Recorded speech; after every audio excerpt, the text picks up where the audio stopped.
Hello दोस्तों, आप सभी का राकेश टेक्निकल में स्वागत है।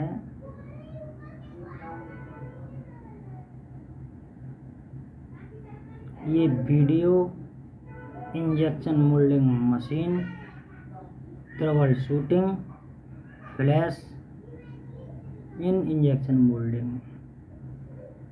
फ्लैश जब आती है इंजेक्शन मोल्डिंग मशीन में तो इसकी ट्रबल शूटिंग पेश करते हैं। कैसे कंट्रोल करोगे, कैसे कंट्रोल नहीं हो रही है तो और क्या बढ़ाएंगे। तो भाई इस वीडियो में सबसे बेटर वीडियो बना के मैंने आपको पेश करने जा रहा हूँ। तो देखेंगे, पहला पॉइंट है, जब क्लैंपिंग प्रेशर इंजेक्शन प्रेशर से कम होगा। जब क्या है, क्लैंपिंग प्रेशर इंजेक्शन प्रेशर से कम होगा तो क्या फ्लैश आएगी। क्लैंपिंग प्रेशर हमेशा इंजेक्शन प्रेशर से अधिक होना चाहिए।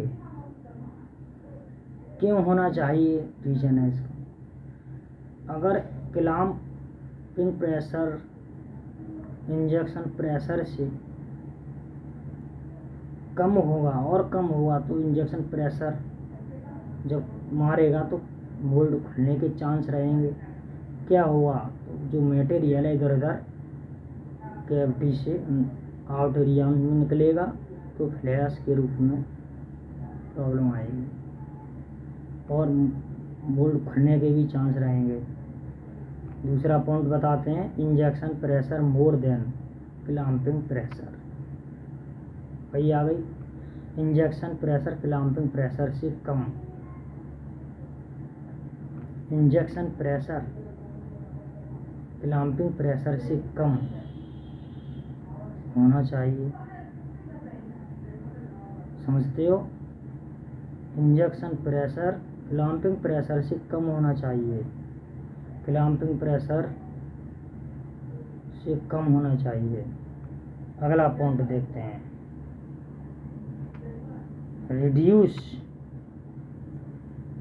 Temperature of barrel. अगर फ्लैश आ रही तो बैरल का टेम्परेचर को कम करेंगे और मोल्ड के टेम्परेचर को भी। विस्कोसिटी इज इनवर्सली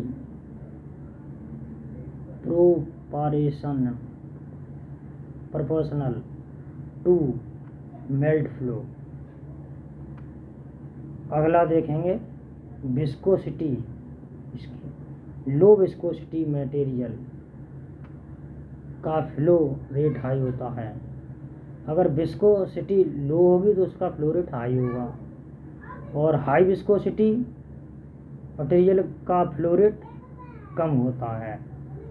ये ब्रैकेट में बंद कर दिया है विस्कोसिटी के मैटर में। तो ये विस्कोसिटी कम ज़्यादा समझ ही हो गए होंगे। अगर विस्कोसिटी कम है तो मटेरियल का फ्लो ज़्यादा होगा, विस्कोसिटी हाई है तो मटेरियल का फ्लो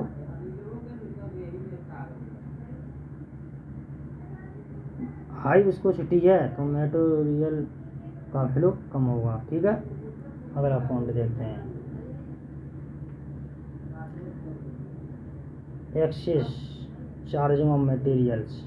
मटेरियल की चार्जिंग ज़्यादा होना, ज़्यादा चार्जिंग होगी क्या हुआ, फ्लैश आएगा।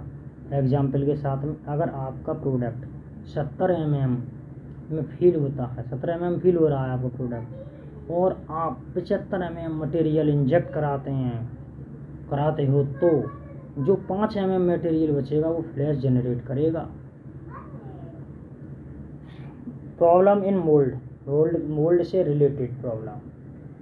ठीक है, जब कोर कैविटी को सीलिंग होती है, जब कंप्लीटली मिल नहीं पाते, थोड़ा स्पेस रह जाता है, जब इंजेक्शन कराओगे तो मटेरियल बाहर निकल जाता है, इसी कारण फ्लैश आती है।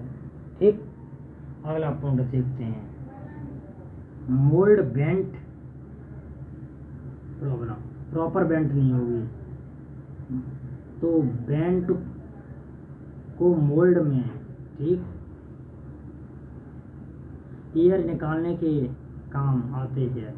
मोल्ड की वेंट जो ज़्यादा नहीं होनी चाहिए, सीमित होनी चाहिए। मोल्ड की वेंटिंग अगर ज़्यादा है तब भी क्या हुआ, फ्लैश आएगा। ठीक है। और number 6, mystery of mismatching of core and cavity.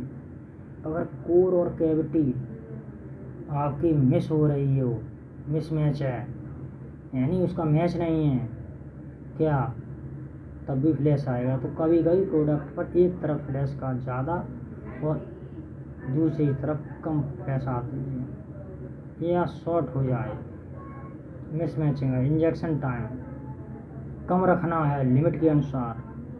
अगर इंजेक्शन टाइम ज़्यादा बढ़ाओगे तो फ्लैश आएगा। जब इंजेक्शन टाइम ज़्यादा देगा तब फ्लैश आने के चांस बढ़ जाएगा। और अगला है हमारा improper cycle time. Improper example, कोई प्रोडक्ट का साइकिल टाइम 50 सेकंड है, यह आपको प्रेस दिया जाए तो प्रोडक्ट 25 सेकंड में निकालना है, तो ज़्यादा कम कर दोगे तो आपको प्रोडक्ट की स्ट्रेंथ और भी प्रॉब्लम खड़ी हो कर देगा। ठीक, उतना साइकिल टाइम कम करो जितना प्रोडक्ट के लिए लाभकारी है। ये trouble shooting injection moulding flash की है। आगे देखते हैं और वीडियो में। Thank you.